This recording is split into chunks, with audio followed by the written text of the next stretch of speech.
पोह्याची जाळीदार कुरकुरीत भजी करण्यासाठी 1 वाटी पोहे पाण्याने स्वच्छ धुवून 2 मिनिटे भिजवून घ्या. भिजवलेलं पोहे मिक्सरमध्ये टाका. 1 वाटी गव्हाचं पीठ टाका. 1 वाटी दही टाका. मिक्सरला लावून सुरुवातीला फक्त ऑन ऑफ करा. असा गोळा तयार होईल.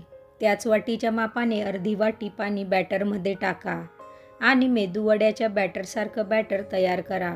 एखाद्या भांड्यात काढून 1 मिनिट फेटून घ्या. त्यात मिरेपूड, जिरं, हिंग, कांदा, हिरवी मिरची, कढीपत्ता, कोथिंबीर, थोडंसं अद्रक किसून घाला. चवीपुरतं मीठ टाकून मिक्स करा. पाव टीस्पून बेकिंग सोडा टाका आणि फेटून घ्या. गरम तेलात भजी तळून घ्या. अगदी झटपट टेस्टी नाश्ता तयार होईल.